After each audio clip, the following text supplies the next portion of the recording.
Hello students, welcome to my YouTube channel Chemistry Buzz. Myself Ashish Bhaskar, Senior Chemistry Faculty of चार्टी group of institution. बच्चों आज हम लोग start करेंगे Graham's law of diffusion. तो Graham's law of diffusion के बारे में आपको मैंने पहले भी डिस्कस किया है सॉल्यूशन चैप्टर के अंदर, जब हमने बात की थी आपसे रेट ऑफ वेपराइजेशन के बारे में।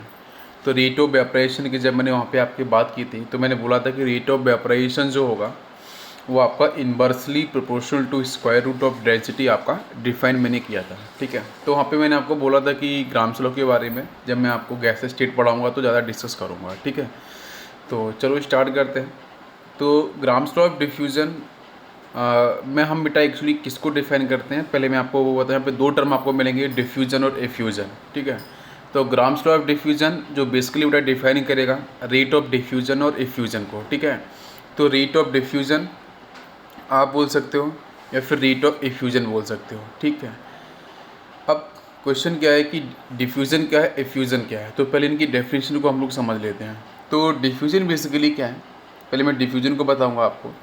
डिफ्यूज़न बेसिकली क्या है बेटा, movement of gaseous molecules from high pressure to low pressure. ठीक है, मतलब गैसियस मॉलिक्यूल्स का movement from high pressure to low pressure. ठीक है, हालांकि इसके अंदर सिर्फ गैसियस फेज स्टेट नहीं आती है, इसमें लिक्विड स्टेट भी रहती है और आपकी सॉलिड स्टेट भी रहती है।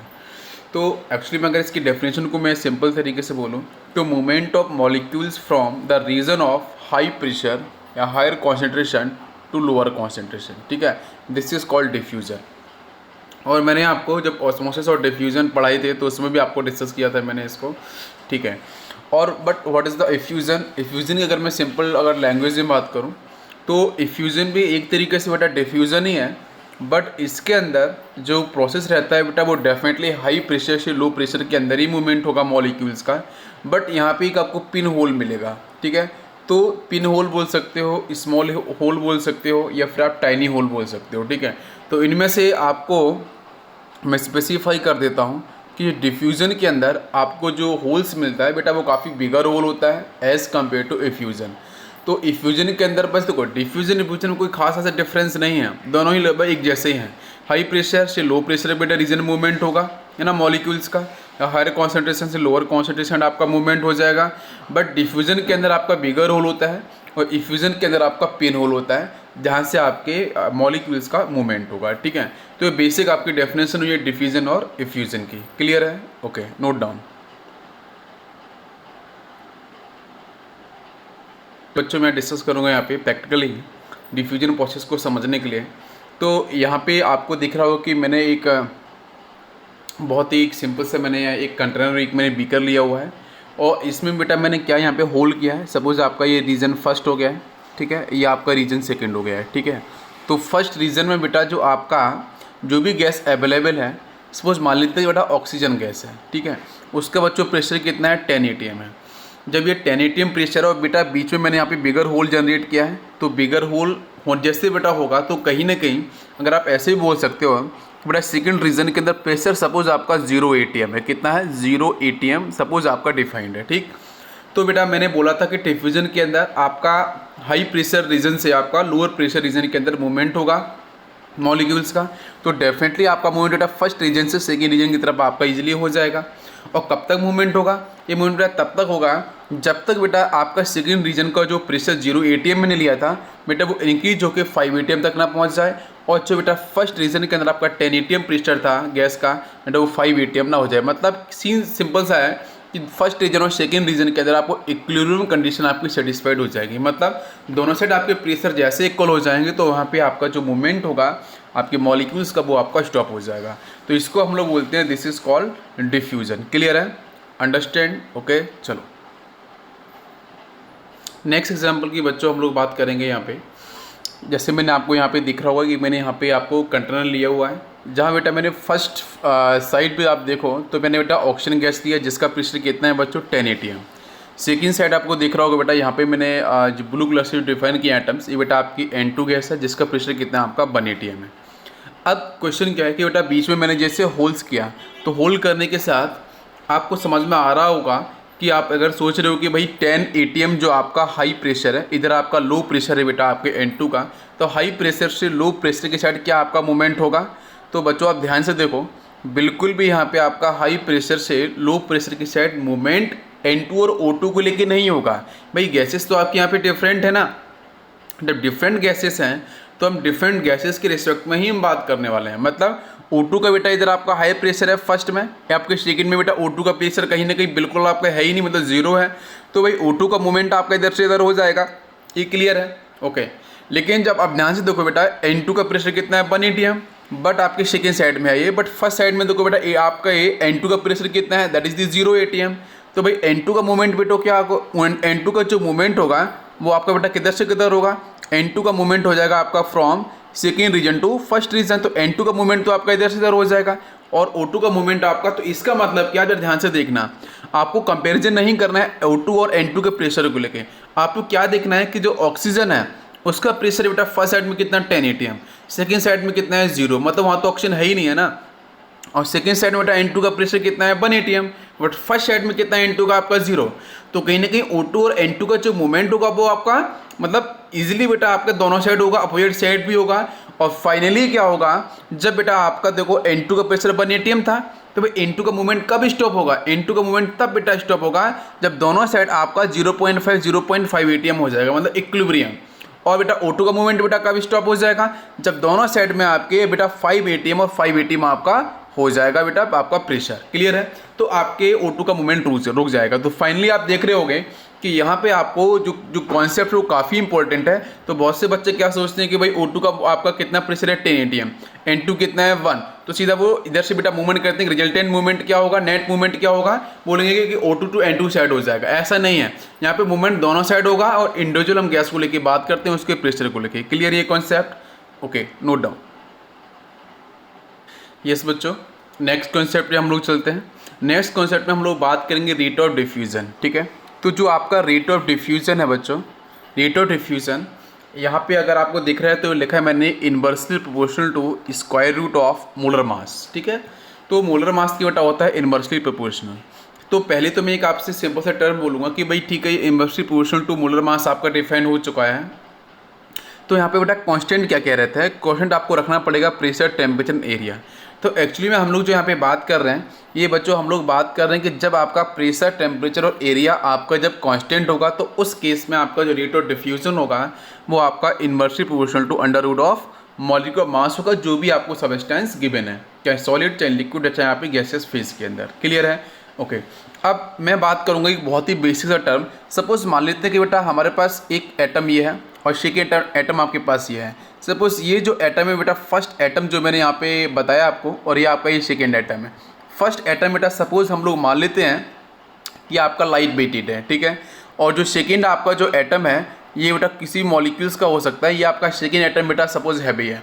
तो आप मुझे बताओ दोनों में से डिफ्यूजन रेट किसका मैक्सिमम होगा, मतलब आसानी से कौन मूव कर सकता है। तो आसानी से मैं मूवमेंट की बात करूंगा तो जिसका मॉलिक्यूलर मास कम होगा बेटा वो आसानी से आपका मूव कर जाएगा। तो भाई जो हल्का होगा वो तो आसानी से मूव करेगा, जो आपका भारी होगा। तो सेकंड तो आपका भारी है और फर्स्ट आपका हल्का, तो इजीली बेटा जो फर्स्ट है उसका रेट ऑफ डिफ्यूजन क्या होगा, मैक्सिमम होगा। तो जैसे अभी मैंने आपको बताया भी था कि जो रेट ऑफ डिफ्यूजन होगा, ठीक है, जो रेट ऑफ डिफ्यूजन होगा, ठीक है, वो आपका इन्वर्सली प्रोपोर्शनल मैंने बताया था, है ना, under root of that is the molar mass. बात समझ में आई क्या। तो वैसे कॉमन सेंस से भी आप समझ सकते हो कि जो बेटा हल्का होगा वो इजीली मूव करेगा, है ना, एज कम्पेयर टू जो आपका भारी एटम हो गया, मॉलिक्यूल होगा। तो फाइनली आपका जो ग्राम्स लॉ का जो डिफ्यूजन का आपका रिलेशन होगा वो बेटा रहता है आर, देखो बेटा फॉर्मूला डायरेक्टली प्रोपोर्शनल बेटा पी और ए का मल्टीप्लाइड होगा डिवाइड बाई, नीचे क्या होगा अंडर रूट रहेगा बच्चों, it is a temperature into आपका कैपिटल है। तो देख लो यहाँ बेटा कौन कौन सी टर्म है। पी आपका क्या है, पी आपका प्रेशर है बेटा, एटीएम में डिफाइन होगा। ए आपका क्या है बेटा, एरिया। बट ये एरिया किसका है, क्या कंटेनर का एरिया है, क्या बीकर का एरिया होगा, नहीं बच्चों, ये आपका एरिया होगा, एरिया ऑफ डिफ्यूजन होल। ठीक है, मतलब जहाँ से, जैसे मैंने बात की थी ना, अगर आपको पता है कि भाई आपका बीकर था, इसके बीच में आपका यहाँ पे होल इस तरीके से मैंने बनाया था, तो इस एरिया की हम लोग बात कर रहे हैं। क्लियर है ना, ये जो एरिया आपको दिख रहा है हम इस एरिया की बात कर रहे हैं। तो यहाँ पे लिख सकते हैं it is area of diffusion hole. ठीक है, तो ये बच्चों क्या है, it is a area of diffusion hole. ठीक है, यस, इंपॉर्टेंट पॉइंट है, याद रखना। नेक्स्ट बेटा टी क्या आपका टेम्परेचर है बेटा, ये केल्विन में डिफाइंड होगा, और एम क्या आपका, it is molar mass of gas, ठीक है, जो गैस होगी बेटा उसका मोलर मास होगा। अभी जो मैंने बताया था कि जो रेट ऑफ डिफ्यूजन है बेटा वो inversely proportional to under root of molecular mass है। तो भाई जो आपका मोलर मास है, देखो अब बेटा यहाँ पे कांस्टेंट में कैसे हो बेटा, यहाँ से देखो ध्यान से मैं आपको बताता हूँ कि अगर बेटा मैं यहाँ पे प्रेशर, एरिया और टेम्परेचर को बेटा मैं कांस्टेंट कर दूं तो वैसे भी दिख रहा है कि रेट इज जो होगा बेटा वो inversely proportional to under root of capital M होगा। यस बिल्कुल सही है। तो यहाँ से आपका जो रेट ऑफ डिफ्यूजन का जो रिलेशन है वो मैंने आपको डिफाइन कर दिया। यस नोट डाउन, ध्यान से देखना बच्चों, ये काफ़ी इंपॉर्टेंट है आपका, it is a case first, ठीक है। तो केस फर्स्ट में जो हम लोग बात करने वाले हैं, जब आपका pressure comma temperature comma area, ठीक है, इनको बेटा हम लोग कर देंगे कांस्टेंट, इन तीनों को हम लोग करेंगे यहाँ पे कांस्टेंट। जब इन तीनों को हम लोग कांस्टेंट कर देंगे तो टू डिफरेंट कंडीशंस में आपका जो रेट ऑफ डिफ्यूजन होगा वो कैसे डिफाइन किया जाएगा।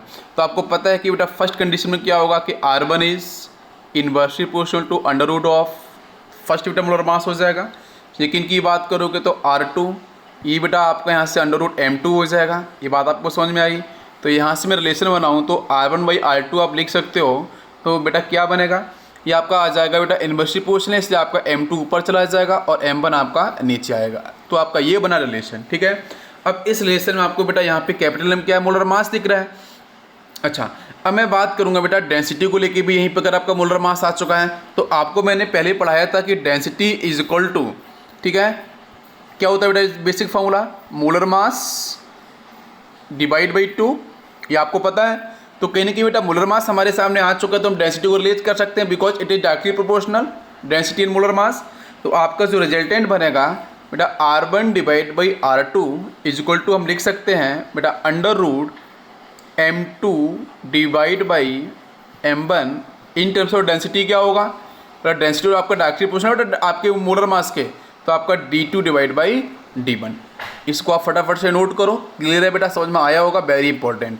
तो जब आपका pressure and temperature and area constant होगा तो जब भी कभी क्वेश्चन मोलर मास को लेकर बेटा रेट को लेकर पूछा, रेट ऑफ डिफ्यूजन, या फिर कभी क्वेश्चन पूछा जाए बेटा आपसे डेंसिटी को लेकर, तो इजीली आप सॉल्व कर सकते हो। इसमें कोई भी आपको डाउट हो तो मुझसे आप पूछ सकते हो।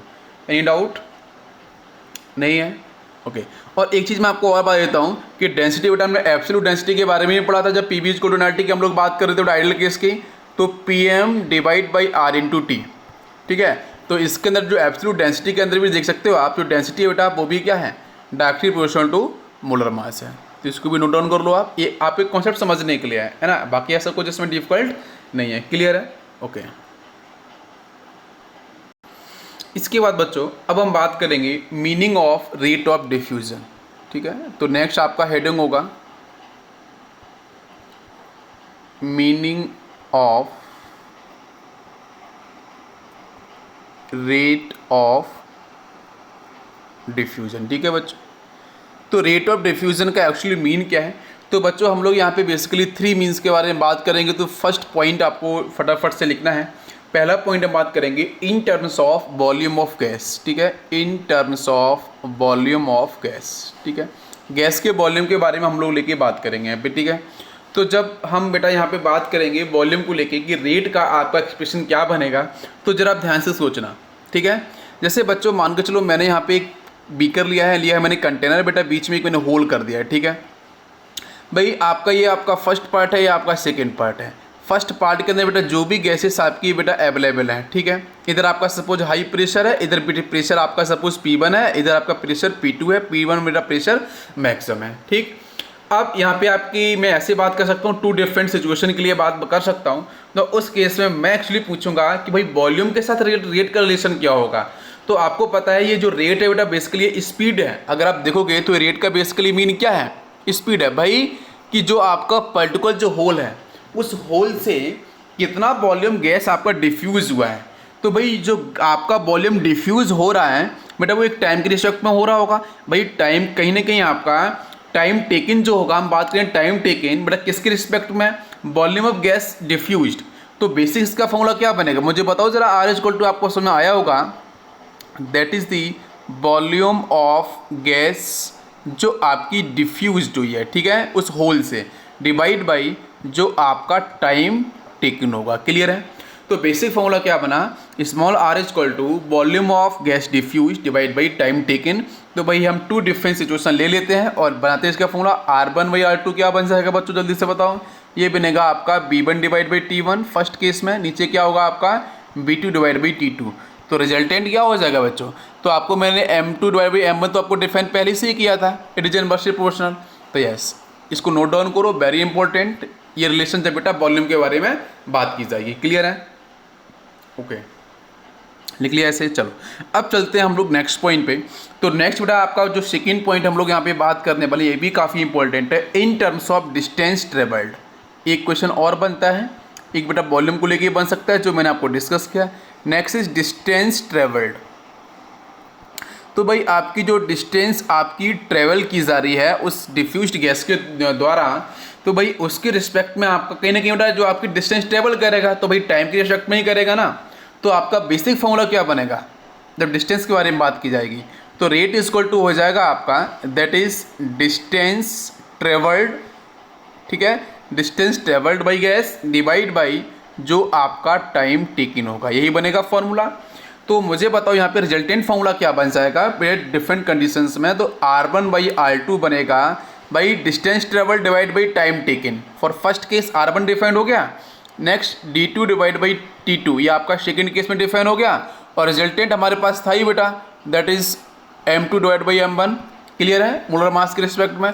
तो इसको भी फटाफट से आप नोट डाउन करो, ये भी काफ़ी हमारे लिए इंपॉर्टेंट होगा। देखो जल्दी से ऐसे। ओके, इसके बाद हम लोग बात करेंगे इन टर्म्स ऑफ मोल्स। क्लियर है? ओके, तो चलते हैं नेक्स्ट पॉइंट पे। तो नेक्स्ट आपका बेटा तीसरा पॉइंट है इन टर्म्स ऑफ मोल्स। तो भाई मोल्स के टर्म में आपको डिफाइन करना है रेट। तो मुझे बताओ बच्चों, तो इसका भी बेसिक फॉर्मूला मुझे बता दो क्या बनेगा। बेसिक फॉर्मूला तो वही बनेगा ना बच्चों, मुझे बता दो कि भाई जो नंबर ऑफ मोल्स जो गैस बेटा आपकी डिफ्यूज्ड हुई है divide by time taken, simple सा फॉर्मूला है। तो R1/R2 क्या बन जाएगा बताओ जल्दी से। फर्स्ट केस में N1 डिवाइड बाई T1, भाई जितने आपके नंबर ऑफ मोल्स बेटा गैस के डिफ्यूज्ड हुए हैं डिवाइड बाई बेटा R2 के लिए क्या होगा N2 डिवाइड बाई T2 जो भी टाइम लगेगा, और इज इक्वल टू आप देख सकते हो M2 डिवाइड बाई M1। तो इन रिलेशंस पे सीधा क्वेश्चंस बनता है आपके, चाहे आपका CET हो, चाहे स्टेट लेवल का इंजीनियरिंग एग्जामिनेशन हो, चाहे आपके डिफरेंट एग्जामिनेशन हो, JEE नीट जो भी हो, तो उनके अंदर ये सीधे क्वेश्चंस बनते हैं जो आराम से आप सॉल्व कर सकते हो, कोई दिक्कत नहीं होगी। क्लियर है बच्चों? Okay done, yes. अब हम लोग चलेंगे बेटा नेक्स्ट एक एग्जाम्पल पे और ज़रा समझने की कोशिश करेंगे उसके बारे में कि आपको ज़रा मैं आपसे आंसर पूछूंगा, आप मुझे ज़रा बताना। सपोज मान के चलो बेटा मैंने ये लिया है कंटेनर, ठीक है, क्लियर है आपको? ओके, अब बेटा मैंने इस साइड से ये आपका फ्रंट हो गया मान लेते हैं, ये आपका बैक हो गया, मान के चलते हैं सपोज, इस तरीके से एज्यूम कर लेते हैं। तो फ्रंट से बेटा मैंने suppose NH3 that is ammonia gas आपकी एंटर कर रही है, और इस साइड से बेटा मैंने सपोज एसिड गैस एंटर करी है। आपके IIT के अंदर क्वेश्चंस भी एक बार डिस्कस हुआ है, ठीक है, तो काफ़ी इंपॉर्टेंट है क्वेश्चन लेकिन बहुत ही आसान है, आपको समझ में अभी आ जाएगा। बेटा मैं पूछना चाहूँगा कि भाई पहले देख लो कि भाई इस जो बेटा आपका जो कंटेनर है बेटा, इसका जो आपका डायमेंशन की बात करूँ तो आपका ये 2 मीटर इसकी आपकी सपोज लेंथ है, ठीक। मैं क्वेश्चन पूछूंगा कि किस डिस्टेंस पे जाके ये दोनों गैसेस बेटा आपकी मीट करेंगी। बेटा मान लेते हैं कि ये आपका सेंट्रल पॉइंट है इसका, ठीक है, दैट इज़ अ 1 मीटर, और एक पॉइंट हम यहाँ मान लेते हैं, एक पॉइंट हम यहाँ डिफाइन कर लेते हैं। Suppose this is A point, this is a B point और दिस इज सी पॉइंट। तो आपको बताना है कि ये गैस तो बेटा इधर से मूव कर रही होगी, ये गैस इधर से मूव कर रही होगी, तो आपको ये बताना है किस पॉइंट पे A B C इन तीनों पॉइंट में किस पॉइंट पे आपकी जो गैस है बेटा वो आपकी एक दूसरे से मिक्स होना स्टार्ट होगी। पर क्वेश्चन ये भी पूछ सकता है कि यहाँ पे NH3 प्लस HCl की रिएक्शन की अगर मैं बात करूँ तो यहाँ से बेटा किसका फॉर्मेशन होगा, यहाँ से आपका बनता है NH4Cl। ये बेटा वाइट फ्यूम्स मतलब रिंग, वाइट रिंग जो फ्यूम्स है बेटा उसका करता है फॉर्मेशन, ठीक है। तो मैं ये भी क्वेश्चन पूछ सकता हूँ वाइट फ्यूम्स का फॉर्मेशन क्या IIT के अंदर पूछा गया, किस पॉइंट पे होगा, आपको सिर्फ एज्यूम करके बताना है, तो बहुत ही आसान है। तो देखो बेटा कैसे निकालना है, NH3 का मोलर मास कितना है, दैट इज 17, बिल्कुल होगा भाई। HCl कितना होगा, 1 बेटा हाइड्रोजन का, क्लोरीन का 35.5, दैट इज 36.5 होगा। तो दोनों में से हैवियर कौन है, ऑब्वियसली बेटा HCl है। ये बेटा NH3 आपका लाइटर हो जाएगा बिकॉज ऑफ 17 मोलर मास, तो डेफिनेटली NH3 का मूवमेंट बेटा जो रेट होगा वो काफ़ी ज़्यादा होगा एज कम्पेयर टू HCl। तो भाई NH3 बेटा काफ़ी तेज़ी से मूव करेगी फिक्स टाइम के अंदर, और उसी टाइम के अंदर आपका जो HCl बेटा उसका भी मूवमेंट होगा, लेकिन भाई NH3 ज़्यादा डिस्टेंस ट्रेवल कर जाएगी, ठीक है, बिकॉज इसका रेट मैक्सिमम है। तो इसका मतलब बेटा ये बी पे तो कहीं ना कहीं आपका मीट नहीं कर सकता है। क्यों बेटा? क्योंकि दोनों ही गैस का मोलर मास इक्वल हो तो हम बी पे एक बार सोच सकते थे, लेकिन इसका आंसर अराउंड आपको सी मिलेगा। क्लियर है? तो कहीं ना कहीं आपका इस पॉइंट पे जाके आपका दोनों का मिक्सअप हो सकता है जहाँ पे व्हाइट फ्यूम्स आपको मिलेंगे। तो एक क्वेश्चन ये बनता है जो इजी क्वेश्चन है, आपको समझ में आ गया होगा बिल्कुल। ओके, चलो चलते हैं नेक्स्ट पॉइंट पे। अब हम बात करेंगे यहाँ पे जो हमारा नेक्स्ट पॉइंट होगा, it is very important. Case first के बारे में हम लोगों ने काफ़ी अच्छे से स्टडी कर लिया है, और अब हम बात करें बेटा केस सेकंड की। तो सब लोग फोकस करेंगे यहाँ पे, this is A case second. तो केस सेकंड में हम लोग क्या करेंगे? केस फर्स्ट में हम लोगों ने क्या किया बेटा, प्रेशर, टेम्परेचर, एरिया को हम लोगों ने फिक्स कर रखा था। अब यहाँ पे मैं क्या करूँगा, प्रेशर को करेंगे बेटा हम लोग कांस्टेंट नहीं डिफरेंट, ठीक है? ओके, और इसके बाद में टेम्परेचर और एरिया, इन दोनों को हम करेंगे बेटा यहाँ पे कांस्टेंट या सेम, ठीक? ऐसा क्वेश्चन मिलेगा। तो उस केस में rate of diffusion grams law के अकॉर्डिंग क्या होता है मुझे बताओ बेटा, formula PA divide by √T into capital M। भाई कौन कौन सी टर्म आपके कांस्टेंट है मुझे बताओ ज़रा। आपके टर्म बेटा कांस्टेंट आपके हैं, आपका that is capital T and capital A। तो बेटा यहाँ से R इज इक्वल टू सिर्फ क्या मिलेगा, R इज आपका बेटा डायरेक्टली पोर्शन बेटा किसके, प्रेशर हो जाएगा, और इन्वर्सली पोर्शन आपको सिर्फ मिलेगा √ कैपिटल M। बात समझ में आई क्या? ये क्लियर है सेकंड केस। अब इस सेकंड केस के अंदर जो बेटा बना है यहाँ पे टेम्परेचर और एरिया कैसा है, कांस्टेंट। तो आपका लास्ट रिलेशन क्या बनेगा उस पर आप ध्यान देना, it is a very important. Last जो रिलेशन बनेगा डिफरेंट आपके कैटेगरी को लेके, तो R1 बाई R2 क्या बन जाएगा मुझे बताओ, P1 डिवाइड बाई P2। बेटा बेटा डायरेक्टली प्रोपोर्शनल था, जो इन्वर्सली वाला है तो बेटा वो आपका चेंज हो जाएगा M2 डिवाइड बाई M1। तो ये आपका जो रिलेशन है वो बहुत ही इंपॉर्टेंट है, जहाँ पे जेई और नीट के अंदर क्वेश्चंस काफ़ी पूछे जाते हैं और इजी तरीके से क्वेश्चन आप सॉल्व कर सकते हो। कोई डाउट इसमें? डाउट हो तो मुझे आप बताओ, मैं करूँगा बेटा discuss. Any doubt? No. Okay, thank you बच्चों। तो अब हम लोग यहाँ पे बिल्कुल डिस्कस करेंगे ग्राम्स लॉ को, जो मैंने पढ़ा है उसका थ्योरी वाला पार्ट एक बार आपको लिखना आना चाहिए, समझ में आना चाहिए। तो बिल्कुल हम लोग इस पर फोकस करेंगे, तो ज़रा सब लोग ध्यान से देंगे। तो बेटा ग्राम्स लॉ आपका जो डिफ्यूज़न है, फ्यूज़न है, उसमें डिफ्यूज़न की हम बात करेंगे तो बेटा तो को याद रखना पड़ेगा, डिफ्यूज़न आपका बेटा नॉन डायरेक्शनल होता है। नॉन डायरेक्शनल का मीन क्या है कि भाई यहाँ पे जो मूवमेंट होगा बेटा वो क्या होगा, दोनों साइड से आपका होता रहेगा। और वैसे भी डिफ्यूजन बेटा आपका जो प्रोसेस है बेटा वो आपका स्पॉन्टेनियस प्रोसेस कैटेगरी में आपका डिफाइंड होता है। जैसे आपने घरों के अंदर देखा होगा, जब भी आप कुकिंग आपका होता है तो उसमें आपकी किचन से डिफरेंट आपकी जो स्पेस है वहाँ पे इजीली आपका मूवमेंट होता है एटम्स का, है ना। तो इसमें मैं पहले आपको बताऊंगा कुछ एग्जांपल्स में, ठीक है। तो अगर मैं पहले एग्जांपल की बात करूँ तो भाई मैं पहले बात आपको बताऊंगा बेटा सॉलिड फेज को लेकर, ठीक है। तो सॉलिड फेज के साथ आपका क्या डिफ्यूज़न होता है, तो बेस्ट बिल्कुल होता है। जैसे देखो आपने पता होगा बच्चों कि आप जिस बोर्ड पे आपको टीचर पढ़ाते हैं, वाइट बोर्ड हो सकता है, ब्लैक हो सकता है, फिर आपका ग्रीन बोर्ड हो सकता है, तो इस पर अगर आप चौक यूज करते हो, ठीक है, तो आपने जो बेटा कैल्शियम कार्बोनेट का पर्टिकुलर वो पार्ट रहता है, तो भाई कंपोजिशन रहता है, तो भाई आपको चौक से जब आपने लिखा और लिखने के बाद जब उसे आप उसको साफ़ करते हो डस्टर से, तो कहीं ना कहीं बेटा कुछ आपका जो पार्ट है वो तो क्या होगा, आपका जो आपका बोर्ड है उसके अंदर बेटा स्टिक किया हुआ रहता है। आपने देखा होगा ध्यान से, कुछ आपको देखा कि भाई यहाँ पे कुछ लिखा हुआ है, तो कहीं ना कहीं कुछ पार्ट आपका उस पर्टिकुलर मतलब ऐसे बोल सकते हैं कि कैल्शियम कार्बोनेट चौक है उसके एटम्स और कहीं ना कहीं बोर्ड के एटम्स हैं, दोनों के बीच में फोर्स ऑफ अट्रैक्शन जो जहाँ पर मैक्सिमम हुआ भाई वो तो स्टिक करते आपको देखेंगे। बात समझ में आई क्या? तो ये हो गया आपका सॉलिड के साथ डिफ्यूजन। नेक्स्ट देखो आप बेटा लिक्विड के साथ डिफ्यूजन के एग्जांपल देख लो आप। तो लिक्विड के साथ जो डिफ्यूजन होता है वो भी आपको पता है काफ़ी इंपॉर्टेंट है और ईजी भी है, समझ में आपको आता है, आप लोगों ने किया होगा कि जैसे बच्चों मान लो यहाँ पे आपका वाटर मॉलिक्यूल्स प्रेजेंट है, ठीक है, H2O। तो यहाँ पे आपने सपोज इंक की आपने ड्रॉप डाली, इंक, ठीक है, तो इंक बेटा सपोज यहाँ पे आपने इंक आपने यहाँ पे इस तरीके से डाल दी, एक पॉइंट पे आपकी इंक जाके यहाँ पे ऐसे इस तरीके से, तो कहीं ना कहीं इस पॉइंट पे बेटा वाटर मॉलिक्यूल्स हायर कॉन्सेंट्रेशन होगा इंक का। तो भाई इंक ईजिली बेटा आपने देखी होगी, हर किसी बच्चे ने देखी होगी, ईजिली आपकी मूवमेंट करनी स्टार्ट कर देती है जहाँ पे आपका कॉन्सेंट्रेशन क्या होगा, मिनिमम होगा। तो ये बेटा किसका पार्ट हो गया है, आपके लिक्विड केस हो गया है। और मैं थर्ड केस की बात करूँ तो इस केस के बारे में तो मुझे लगता है कि सारे बच्चों को आता होगा, that is the gaseous phase. Gaseous phase के अंदर एग्जाम्पल्स बहुत सारे हैं, है ना। जैसे आप बॉडी स्प्रे यूज करते हो तो उसका भी बेटा मूवमेंट इजीली होता है हाई प्रेशर से लो प्रेशर के अंदर, ठीक है, मतलब हायर कॉन्सेंट्रेशन से लो कॉन्सेंट्रेशन की तरफ। कुकिंग की बात कर सकते हो तो वहाँ भी आपका जो मूवमेंट ऑफ बेटा गैसेस एटम्स होता है वो भी आपका बिल्कुल डिफ्यूजन का ही केस है। क्लियर है? तो तीनों एग्जांपल्स मैंने आपको क्लियर कर दिया। तो चलो हम पहले बेटा रीड कर लेते हैं थ्योरी वाला पार्ट। तो बेसिक डेफिनेशन की बात करें तो स्पॉन्टेनियस मिक्सिंग टू और more non reacting gases to form a homogeneous mixture is very important, है ना, इररिस्पेक्टिव ऑफ, यहाँ पे बात की बेटा gravitation, irrespective of gravitational force is called diffusion. मतलब गैसेस के साथ जो ग्रेविटेशनल फोर्स है बेटा वो काम नहीं करता है। मतलब मैं सीधा बोलूँ कि जो गैस के एटम्स है उसके साथ बेटा गैस के एटम्स का जो मूवमेंट है, ठीक है, वो स्ट्रेट लाइन मूवमेंट, ठीक है, या किसी भी डायरेक्शन का मूवमेंट आप डिफाइन कर सकते हो, बट स्ट्रेट लाइन मूवमेंट आपका डिफाइन किया जाता है। तो यहाँ पे ग्रेविटी बिल्कुल भी बेटा यहाँ पे काम नहीं करेगी कि भाई आपके एटम्स नीचे शिफ्ट, ऐसा नहीं होगा। तो ग्रेविटी बिल्कुल भी यहाँ पे काम नहीं करती है, ये आपको बिल्कुल याद रखना है। क्लियर है? ओके, तो ये बेटा डेफिनेशन हुई आपकी डिफ्यूजन की। तो at constant temperature and pressure the rate of diffusion of gas is inversely proportional to square root of density. तो स्क्वायर रूट डेंसिटी मैंने आपको डिस्कस किया था अभी। यस, तो this is very important. Molar mass के साथ मैंने डेंसिटी रिलेट किया था। तो आपका जो रेट होगा डिफ्यूजन का वो आपका क्या रहेगा बेटा, आपका स्क्वायर रूट ऑफ डेंसिटी बेटा रहेगा इनवर्सली प्रोपोर्शनल। क्लियर है? ओके, अब इसके बाद अब बेटा हम लोग बात करेंगे पार्ट फर्स्ट को लेके। तो पार्ट फर्स्ट में क्या है सब लोग फोकस करेंगे।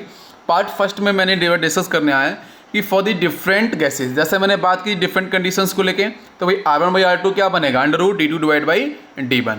अरे क्लियर है क्या? ओके, और आपको पता है कि वेपर डेंसिटी बेटा क्या होती है, density of gas divide by density of hydrogen gas. आपको मैंने बताया था मोल कॉन्सेप्ट के अंदर, अगर आपको पता है तो 2 into vapour density of gas लिख सकते हैं मोलर मास।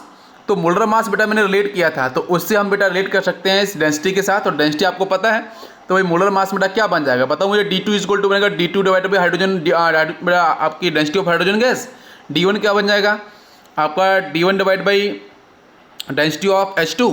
तो आप इसको ऐसे रिलेट कर लो तो बेटा वेपर डेंसिटी इंटू 2 ऊपर नीचे वेपर डेंसिटी 1 के इंटू आपका 2, तो आंसर बेटा क्या बन गया m2 divide by m1 under root में। तो ये भी रिलेशन आप याद रख सकते हो, मैंने आपको बता दिया, आपको दोनों साइड से कोई दिक्कत नहीं होगी। तो लास्ट आपका जो रिलेशन बना है वो आपके सामने क्लियर बेटा मोलर मास को लेके। यस, तो आपका लिख सकते हैं कि आपका molecular weight is inversely proportional to speed of gas. मतलब स्पीड अगर अधिक होगी तो मॉलिक्यूलर वेट कम होगा। जैसे मैंने बोला था बेटा हल्का अगर पार्टिकल होगा तो इजीली आपका मूव कर जाएगा, भाई स्पीड मैक्सिमम डिफाइन करेगा, रेट आपका मैक्सिमम होगा। और जो पार्टिकल आपका हैवी होगा, भारी होगा, वो आसानी से मूव नहीं करेगा। ये वाला फर्स्ट आपका पार्ट फिनिश हो गया। आप चलते हैं सेकंड पार्ट पे। सेकंड पार्ट क्या बोलता है, सेकंड पार्ट के अंदर मैंने 3 पार्ट बात किया, वॉल्यूम को लेके, लेंथ एंड मोल्स को लेके मैंने आपको डिस्कस किया था अभी। तो फिर से एक बार आप देख लो बच्चों, जब हम वॉल्यूम को लेके बात करेंगे तो रेट बेटा आपका b डिवाइड बाई टी हो जाएगा। भाई जो आपका जो वॉल्यूम डिफ्यूज्ड हुआ है उस होल से बेटा इन टाइम टेकन, जितना टाइम लिया है उसने, तो उसको हम इस तरीके से डिफाइन कर सकते हैं। ये भी डिस्कस किया मैंने। लेकिन इसमें 2 केस आप और देख लो कि जब b1 और b2 अगर सपोज क्वेश्चन बोल दे कुछ ने एज्यूम करने बेटा इक्वल है, सेम है, तो रिलेशन बेटा आपका t2 डिवाइड बाई t1 बनेगा। और जब आपका बेटा आपका जो t1 is equal to t2 हो गया, ऐसा क्वेश्चन बोला गया, तो आपका b1 बाई b2 बनेगा रेशियो में। इंपॉर्टेंट है, याद रखना। नेक्स्ट बेटा लेंथ पे आते हैं। तो सपोज बेटा आपका ये आपका ट्यूब है इस तरीके से, और इसका लेंथ बेटा यहाँ पे स्मॉल l लिया गया है, ठीक है। तो स्मॉल l आपका सपोज यहाँ पे लेंथ है। जब स्मॉल l आपका लेंथ बता दिया गया है तो उसके बाद यहाँ से रिलेशन क्या बनेगा, तो जैसे मैंने बताया था कि भाई जो भी लेंथ आपकी होगी डिवाइड बाई जो आपका टाइम टेकन होगा भाई उसके रिस्पेक्ट में, तो आपका सीधा रिलेशन बेटा रेट का बन जाएगा। तो ये देखो रिलेशन आपके सामने है। अगर यहाँ बेटा आपका टी सेम हुआ तो आपका रिलेशन ये बन जाएगा। ऐसे क्वेश्चन सीधे आते हैं, आप कर सकते हो। Next one is moles. कभी अगर मोल्स के बारे में बात करेगा तो ये भी मैंने आपको बताया था कि नंबर ऑफ मोल्स बेटा इन टाइम टेकन जो भी आपके डिफ्यूज होंगे तो n डिवाइड बाई टी ले सकते हैं बेटा। गैस के मोल्स के बारे में बात हो रही है, तो ये आपका R2 का रिलेशन बन जाएगा। और जब बेटा क्वेश्चन में one time is same for gases, अगर टाइम सेम बेटा सेम तो आपका रिलेशन ये बनेगा। क्लियर है क्या? तो n/t को अगर मैं बोलूँ तो number of moles of gas diffuse in time t। Clear है? ओके, ये हम लोगों ने ऑलरेडी बात की थी, आप एक बार नोट कर लो, इंपॉर्टेंट है, बहुत ही ईजी भी है। ओके यस बच्चों, अब हम नेक्स्ट पॉइंट में बात करेंगे। तो एक्चुअली यहाँ पे एक रिलेशन बच्चों में बात करूँ, जैसे मैंने पार्ट फर्स्ट और पार्ट सेकंड को जैसे मैं डिस्कस किया था, ठीक है। तो पार्ट फर्स्ट के अंदर हम लोग पार्ट सेकंड की हेल्प से पार्ट फर्स्ट की चीज़ों को मैं रिलेट करूँगा। मतलब जो आपका गिवन ग्राम होगा, है ना, फर्स्ट गैस का, जो अमाउंट होगा, मास होगा, उसके रिस्पेक्ट में मोलर मास को कैसे रिलेट करते हैं, जरा उस पर हम लोग फोकस करेंगे। तो जैसा आपको पता है बच्चों कि R1/R2 इक्वल टू आपका √m2/m1 रहेगा। तो जहाँ पे हम बात करेंगे बेटा, अगर आपका देखो टेम्परेचर आपका सेम था तो क्या रिलेशन बना था, R1 divide by R2 is equal to N/N2 बना था। तो भाई नंबर ऑफ मोल्स को हम लोग लिख सकते हैं weight divide by molar mass. तो मैंने बेटा इसको डिफाइन कर दिया है N1 और N2 को इस तरीके से। अब आप ध्यान से देखो यहाँ पे जो बेसिक हमारा आपका जो इक्वेशन क्या है बेटा, R1 divide by R2 is equal to √M2/M1 है। तो हम लोग क्या करेंगे कि भाई जो आपका R1/R2 है उसकी जगह हम लोग बेटा किसको पुट कर देंगे, √M2/M1 को। तो देखो मैंने यहाँ पे इसको पुट कर दिया है। और यहाँ बच्चों क्या मिलेगा ये देख लो आप, यहाँ से क्या मिलेगा, ये W1 डिवाइड बाई बेटा W2 लिख सकते हैं इसको, इनटू क्या लिखा है इन्होंने, इधर लिख दिया उन्होंने M2 डिवाइड बाई M1, क्योंकि W2 देखो सीधा क्या है कि भाई W1 W2 नीचे कर दिया है, M2/M1 इधर कर दिया है। क्लियर है क्या? ओके, सिर्फ इसने इतना ही किया है। उसके बाद क्या है कि अगर बेटा मुझे इस टर्म को कैंसिल आउट करना है तो उसके लिए बेटा यहाँ पे हम क्या करेंगे, तो यहाँ पे हम क्या करेंगे बेटा, इस टर्म को ऐसे हम डिफाइन कर सकते हैं इसके साथ। तो ये टर्म बेटा इस टर्म से कैंसिल हो जाएगा तो आपको 1 मिलेगा, मतलब W2/W1 इंटू आपका M2/M1। ये बात समझ में आई क्या? ओके, इसके बाद आप डायरेक्ट बेटा इसको रिलेट कर सकते हो कि क्या रिलेशन बन गया आपका, under root, it is a very important, जब आपका टेम्परेचर और प्रेशर बेटा कैसा होगा कांस्टेंट, तो उस केस में आपका रिलेशन याद रखना पड़ेगा कि under root M1 divide by M2 equal to W1 divide by W2। Clear है? Okay, it is also very important. Next point बेटा आएगा आपका इफ्यूजन। तो what is the effusion? Effusion में जैसा मैंने बताया था उसको हम लोग एक बार देख लेते हैं बेटा, थ्योरेटिकल क्या है कि मैंने बेटा बाकी इफ्यूजन एट कॉन्स्टेंट टेम्परेचर पे हम बात कर रहे हैं। The diffusion of gas through a small hole, मैंने बताया tiny hole, from a region of higher pressure to lower pressure is known as effusion. तो इफ्यूजन भी आपका डिफ्यूजन ही है, बट आपको समझना है कि स्मॉल होल्स के थ्रू होना चाहिए मूवमेंट, ठीक है ना? ओके, जैसे आपने, अगर मैं समझाऊँ आपको, जैसे आपने बैलून्स को सपोज आपने बेटा आपने उसमें हवा एंटर कराई, तो बैलून का शेप बेटा कुछ इस तरीके सपोज हो गया, ठीक है?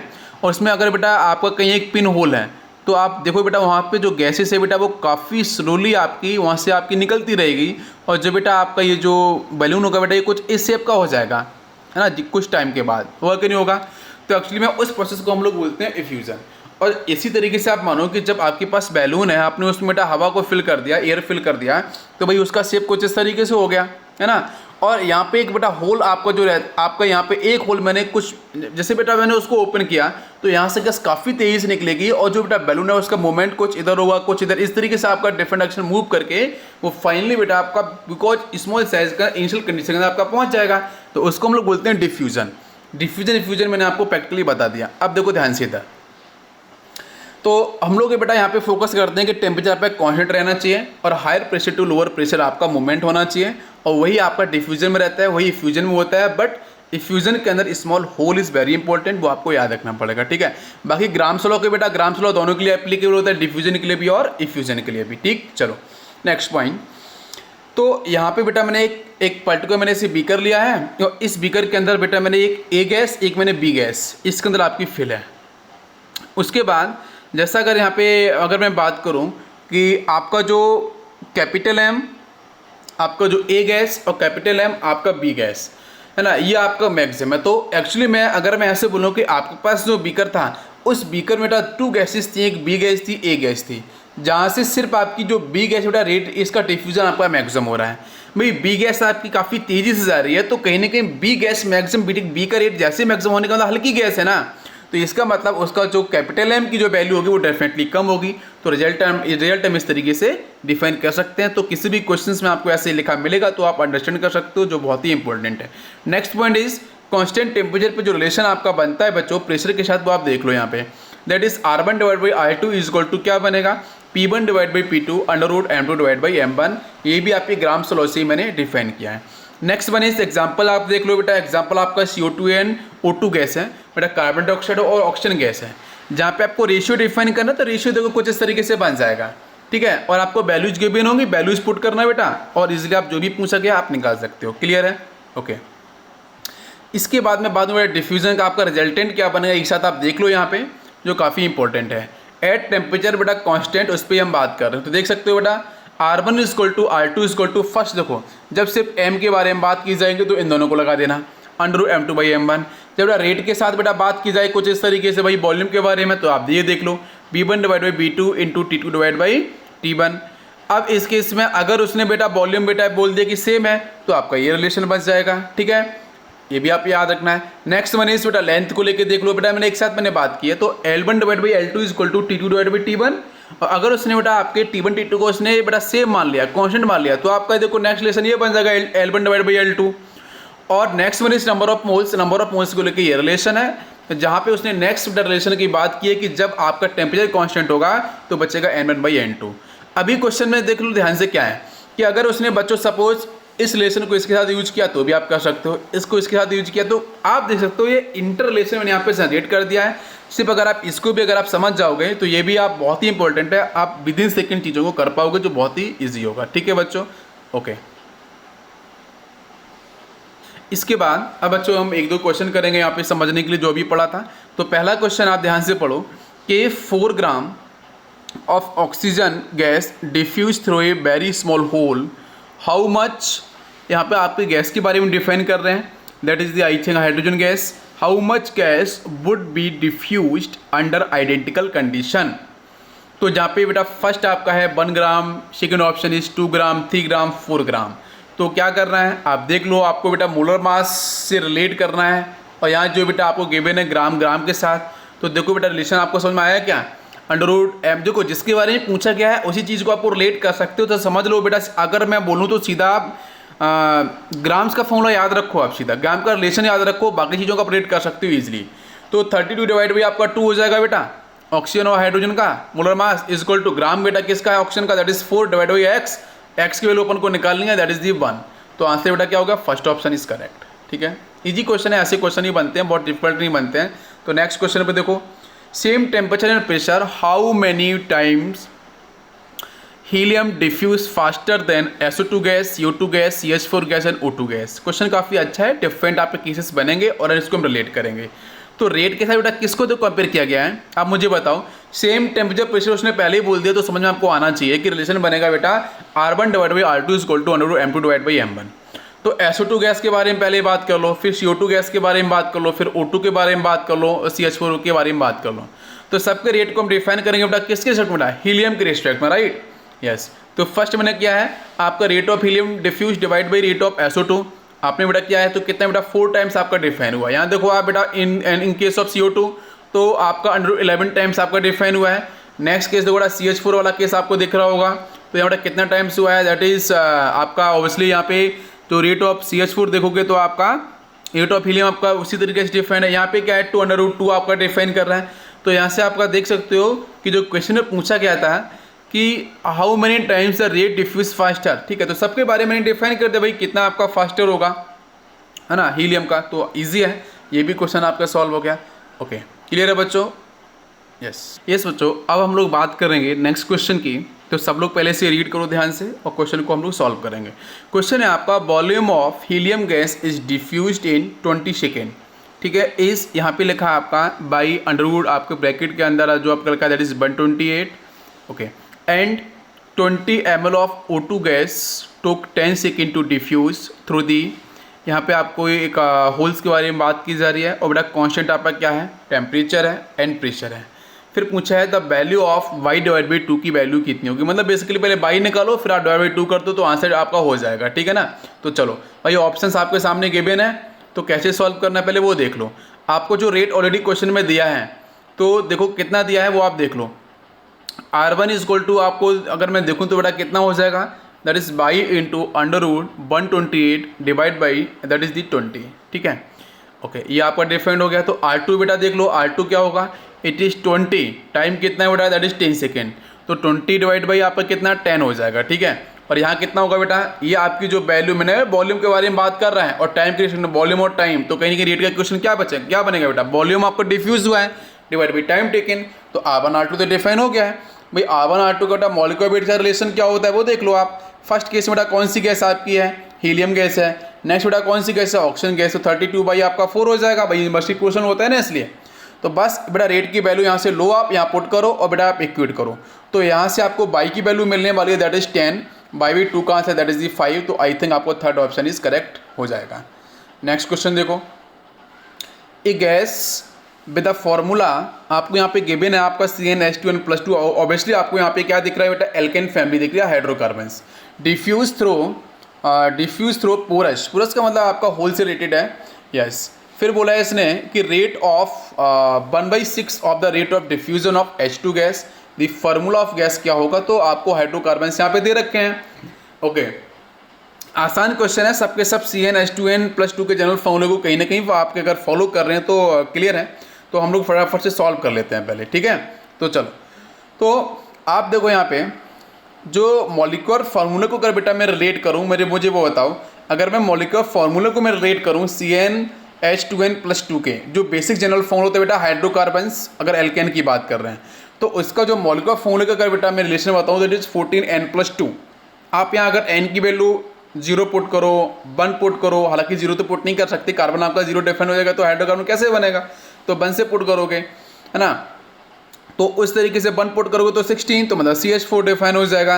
नेक्स्ट इज C2H6 समथिंग, इस तरीके से आप डिफाइन कर सकते हो। तो बेसिक आपको मॉलिक्यूलर फॉर्मूला बेटा, मॉलिक्यूलर फॉर्मूले के बेस पे आपने मॉलिक्यूलर मास का जनरल आपने फॉर्मूला बना दिया, दैट इज 14n+2, आपको याद रखना पड़ेगा, ठीक है, ये आपको लर्न करना पड़ेगा। ईजी है, मैसेज इतना डिफिकल्ट नहीं है।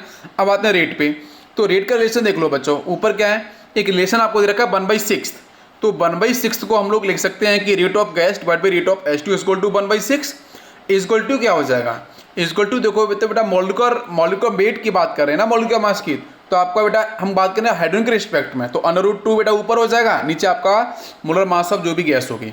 तो यहाँ से इसको अपन सॉल्व करेंगे, और यहाँ से बेटा मोलर मास की अगर मैं बात करूँ गैस का, तो आपका ये 14n+2, तो इसे आप यहाँ पुट कर सकते हो। बस n की वैल्यू ही तो निकालनी है, बाकी चीज़ तो इजी हो गया ना। अब देखो ध्यान से, अब n की वैल्यू निकालो बेटा 5 आ गया, तो 5 आते यहाँ से टिक हो जाएगा CA5H12। अरे बात समझ में आई क्या, इजी क्वेश्चन था, कुछ अलग तरीके से किया है मैंने, और क्या, बस मॉलिक्यूलर फॉर्मूले को मॉलिक्यूलर मास के मैंने जनरल फॉर्मूला रिलेट कर दिया है और इजी सॉल्व हो गया है। चलो नेक्स्ट क्वेश्चन देख लो, the rate of effusion of helium gas at pressure बेटा आपका यहाँ पे डिफाइन है 1000 आपका टॉर, और इज आपको बोला यहाँ पे 10 आपका torr per minute. What will be the rate बेटा हाइड्रोजन के बारे में बात की है at a pressure at 2000 torr at same temperature, ठीक है। तो फिर से आप बेटा इसको रिलेट कर लो, जो वैल्यूज गिवन है उसको रखना है सिर्फ।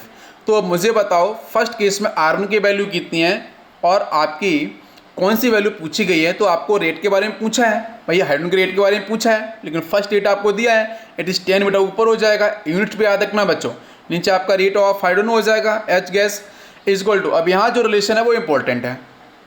तो जो आपको प्रेशर दे रखा है, प्रेशर शायद बेटा आपको पता है ग्राम स्लो के अंदर, तो भाई आपका सिर्फ कांस्टेंट क्या है टेम्परेचर, उसको बाहर निकाल देना, बाकी टर्म बचेंगे बच्चों।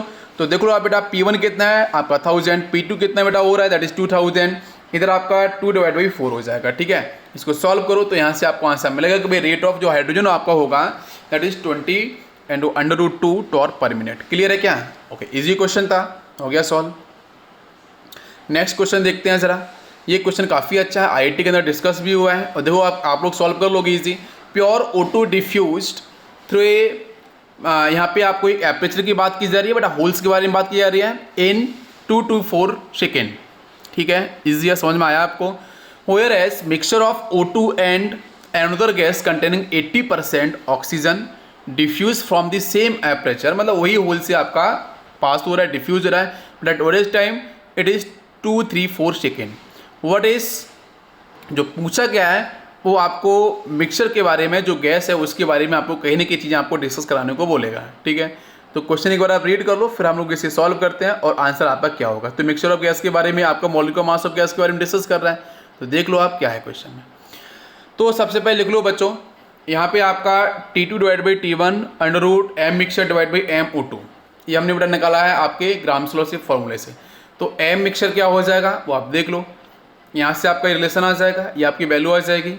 उसके बाद m मिक्सचर अगर आप रिलेट करोगे तो देख लो ध्यान से, यहाँ पे क्या है, that is the mass of gas into 20 into आपका जो मोलर मास रहेगा O2 का, इंटू आपका इसकी जो आपको परसेंटेज है दैट इज 80/20 + 80, ठीक है। इसके बाद आपने यहाँ से वैल्यू पुट की, तो बच्चों यहाँ से आपका जो mg जो हम बात कर रहे थे आंसर के बारे में, वो आपका कितना है, दैट इज 46.6 समथिंग, तो मतलब 47 हम समथिंग हम बोल सकते हैं ग्राम पर मोल, ठीक है। तो यही तो क्वेश्चन में आपसे पूछा गया था। तो क्वेश्चन में क्या पूछा था, व्हाट इज द आपका मास ऑफ गैस, आपका जो मोलर मास ऑफ गैस है कितना होगा, दैट इज अराउंड 47 ग्राम पर मोल, ठीक है।